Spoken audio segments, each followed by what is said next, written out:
O Brasil assumiu agora no dia 1º de dezembro a presidência do Grupo dos 20, o G20, e exercerá essa presidência ao longo do ano de 24 até a cúpula do Rio de Janeiro, a cúpula dos líderes do G20, no Rio de Janeiro em novembro. O que é esse G20, esse Grupo dos 20? É um grupo de coordenação que inclui as 19 principais economias do mundo, mais a União Europeia. Das principais economias do mundo, a única que não faz parte do G20 é a Nigéria. E agora na cúpula, na presidência indiana do G20 no ano de 2023, entrou a União Africana. Então, na verdade, o G20 já é o G21, porque inclui mais uma cadeira merecidamente para a União Africana. Mas o que acontece nesse grupo? Desde 2008, ele é declarado como o principal foro entre os principais países para cooperação, sobretudo em assuntos econômico-financeiros.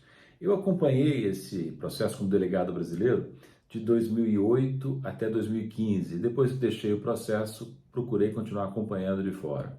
O que se pode dizer do G20? Ele foi muito importante nos anos iniciais. Ele foi transformado em foro de líderes em 2008 por ocasião da crise financeira que atingiu o sistema dos Estados Unidos e da Europa nos anos de 2008 e 2009. Nesse período ele foi muito importante, 2008, 2009, 2010, até a presidência da França em 2011. Depois, a partir de 2012, começando com a presidência mexicana, esse grupo dos 20 se esvaziou. Ficou cada vez maior em termos de número de atividades, grupos de trabalho, áreas cobertas, mas cada vez menos relevante, tratando de assuntos em termos apenas genéricos ou tratando de uma série de assuntos secundários. Por exemplo, a cúpula da Índia em 2023, na minha opinião, foi um fiasco. Produziu pouco resultado concreto. A coisa talvez mais importante tenha sido a incorporação da União Africana como membro pleno ao G20, que virou, como eu disse, G21, mas o resto foram declarações genéricas, declarações de princípios, generalidades simpáticas, não é? Então, por exemplo, o resultado concreto da presidência indiana foi um comunicado imenso de 30 páginas, 83 parágrafos e uma lista enorme de documentos anexos. Tudo isso pouquíssima gente leu, porque o conteúdo é pequeno, né? Como é que o Brasil começou essa presidência? Anunciando também propostas vaguíssimas. O presidente Lula, no dia 1º, falou em combate à fome e miséria, crise climática, urgência de uma reforma da governança global. Tudo isso é válido, mas é preciso ir além dessas generalidades.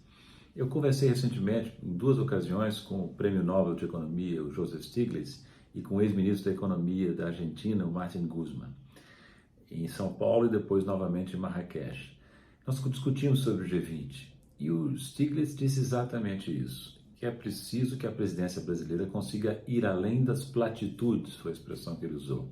E na conversa surgiu a ideia, eu tive a ideia de que a presidência brasileira formasse um grupo de especialistas de alto nível, que poderia incluir o Stiglitz como presidente, o Martin Guzman e outros grandes especialistas internacionais, para auxiliar a presidência brasileira do G20 a dar conteúdo concreto a várias propostas, né? Eu levei essa ideia ao ministro Haddad, que iria falar com o presidente, e eu espero que essa ideia vingue, porque daria mais substância à atuação brasileira como presidente do G20, né?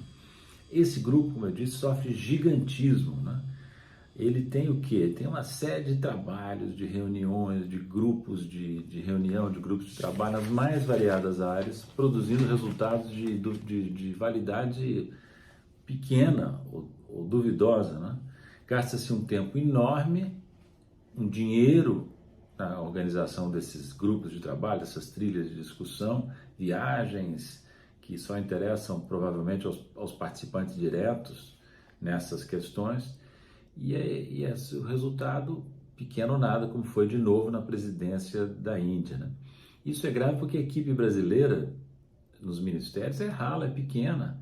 Você tem, sei lá, meia dúzia de burocratas no Ministério da Fazenda, meia dúzia de burocratas no Itamaraty, pouca gente e gente sobrecarregada por esse gigantismo que o G20 assumiu, né?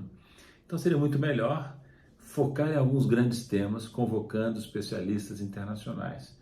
Por exemplo, tributação dos super ricos em nível internacional, combate à fome e à miséria, como disse o presidente Lula, mas especificando, né, o que nós entendemos por isso, combate à crise climática, mas de novo especificando, com a ajuda de especialistas, o que se entende por isso, reforma do Fundo Monetário Internacional, de novo entrando nos detalhes, entrando em coisas concretas, e reforma do Banco Mundial e dos bancos multilaterais de desenvolvimento, de novo, também com ideias profundas, elaboradas. Você pode dizer, o grupo dos 20 não vai chegar a um consenso sobre essas questões. Pode ser que não. Pode ser que não se consiga consenso em todas as questões que o Brasil trabalha em profundidade, mas mesmo assim vale muito a pena fazer esse esforço, porque o Brasil carrega esse trabalho todo que fizer agora em 2024 na presidência do G20 para a presidência brasileira dos BRICS em 2025, onde sim se poderá chegar a consensos importantes em todos esses temas.